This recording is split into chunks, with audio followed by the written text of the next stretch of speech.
The design of jet transport aircraft is biased towards maximum efficiency at high speed. Unfortunately, they will also have a high minimum operating speed, and even the most efficient trailing edge flaps will not reduce the takeoff and landing run to acceptable values. Therefore, jet transport aircraft must also be fitted with leading-edge high-lift devices, known as flaps or slats. This lesson will examine the three main types of leading-edge high-lift device in detail, in their order of increasing efficiency. Being the least efficient, we will begin with the Kruger flap. The illustration shows a cross-section through the leading edge of the wing. You can see that the Kruger flap forms part of the leading edge lower surface. When fully out, the Kruger flap gives a smoother path for the airflow over the leading edge of the wing, allowing the airflow to retain maximum kinetic energy. Kruger flaps are either in or out. There are no intermediate angles like trailing edge flaps. Operationally, leading edge devices are usually used together with the trailing edge flaps. But for reasons of clarity, only leading edge devices will be illustrated. There is usually only one flap lever on the flight deck. When the flight crew makes a flap selection, an aircraft system will schedule the leading edge devices to operate in conjunction with the trailing edge flaps at the appropriate time. In this example, a selection of flaps 1 activates the Kruger flaps. They will remain fully out until the flaps are selected from flaps 1 to flaps up during retraction. With the Kruger flaps out, the camber of the wing is increased. And as you can see, CLmax is increased. In addition, the forward end of the chord line is lowered, which increases the stall angle. The next type of leading edge device to consider is the variable camber leading edge flap. The variable camber is more efficient than the Kruger flap. The reason for its increased efficiency is that the variable camber leading edge flap has a mechanism that curves the flap surface as it extends. When fully out, the variable camber flap gives an even smoother path for the airflow than the Kruger flap, allowing maximum retention of kinetic energy in the boundary layer. Again, there are no intermediate selections possible.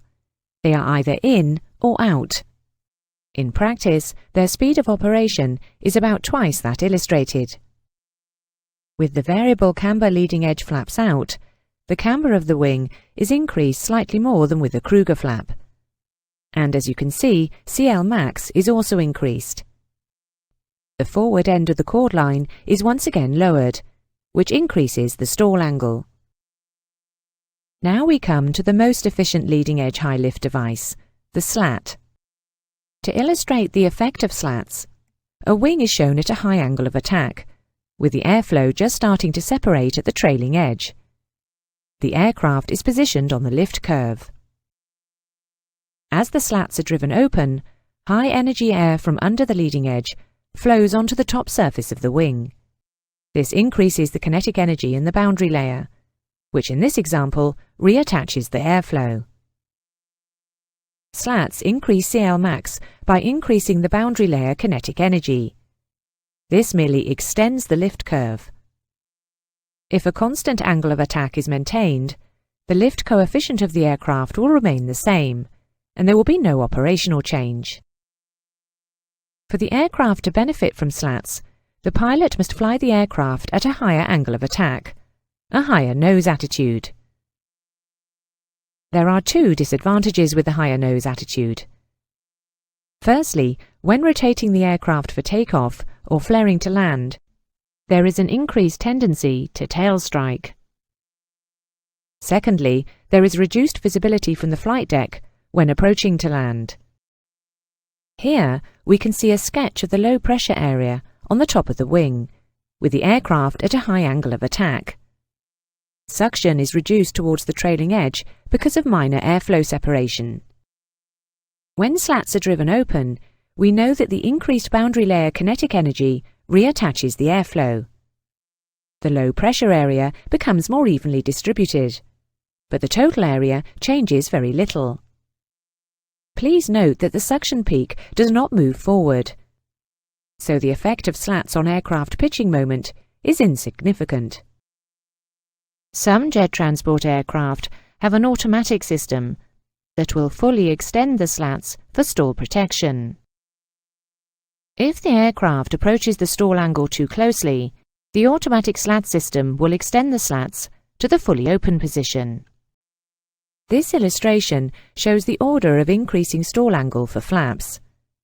The configuration that gives the lowest stall angle is trailing edge flaps. The next higher stall angle is no flaps, and the highest stall angle is leading edge flaps. This is not an operational consideration, but the examiners might ask you. If a flap selection is made, and, due to a fault of some kind, only the flaps on one side move, the rolling moment generated can be greater than the pilot can oppose with roll control. Flap asymmetry must be prevented. To avoid the possibility of flap asymmetry, transport aircraft are usually fitted with a flap asymmetry protection system. Devices monitor flap extension angles on each half of the wing, and if an asymmetry of greater than 1 or 2 degrees is detected, the mechanism that drives the flaps is switched off, and a warning on the flight deck will alert the pilots.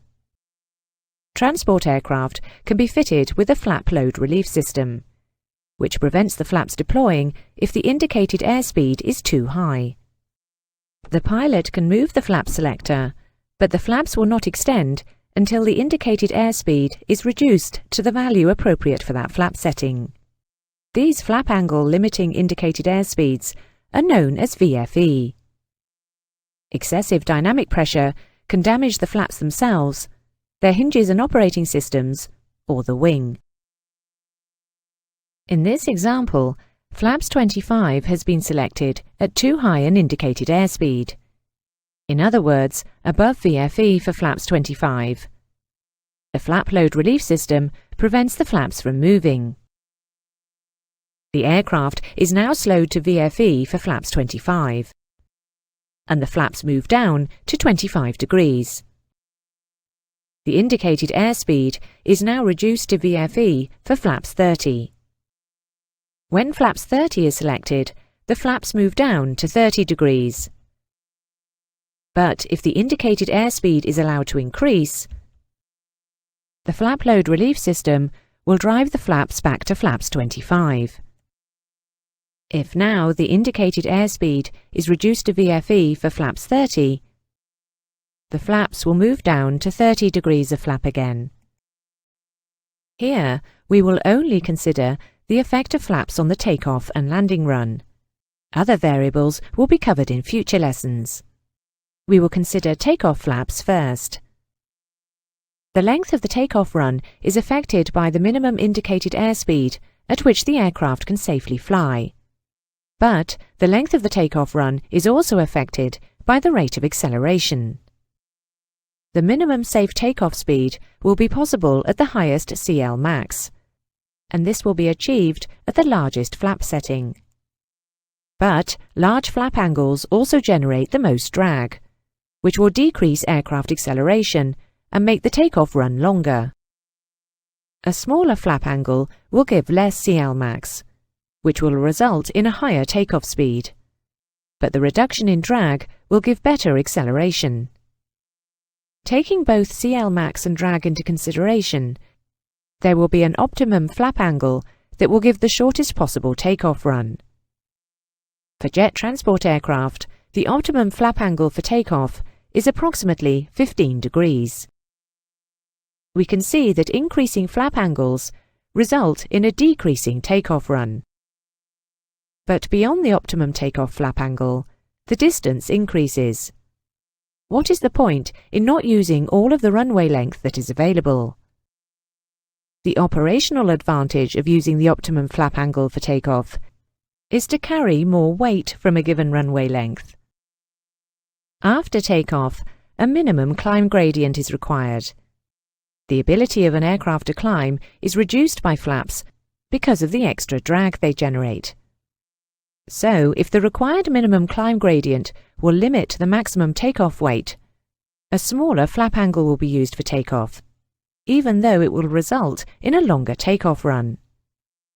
If runway length is not limiting, you can see that the maximum takeoff climb limited weight will be achieved with no flaps. To reduce the landing distance, maximum flap angle should normally be used. This results in a lower minimum speed because of the high CL max, and a steeper approach path and increased deceleration because of the high drag. This aircraft has just taken off, and it is now time to retract the flaps. Note the indicated airspeed of 150 knots and the aircraft position on the flaps down lift curve. As the flaps retract, the lift coefficient decreases. Lift is now less than the weight, and the aircraft will sink. Increasing the angle of attack to keep lift the same is not an option, because as you can see from the lift curve, the aircraft will stall. Obviously, this is not the way to retract the flaps. We must trade indicated airspeed and angle of attack to keep lift the same as the weight. Let's reset the original conditions to consider the correct way to retract the flaps after takeoff. Before retracting the flaps, the indicated airspeed must be increased to VZF, the minimum indicated airspeed for zero flap. As the indicated airspeed increases, the angle of attack must be decreased to keep lift constant. Now when the flaps are retracted, the pilot can increase the angle of attack to keep the lift constant. When considering flap extension prior to landing, we can use the same principle of trading indicated airspeed and angle of attack to keep lift the same as the weight. As the flaps extend, the pilot must decrease the angle of attack. Just in case the examiners ask you, please note that to maintain level flight at a constant indicated airspeed as the flaps extend, the lift coefficient must remain constant. With the aircraft now on the flaps down lift curve, the pilot can decrease the indicated airspeed while increasing the angle of attack to keep lift the same as the weight.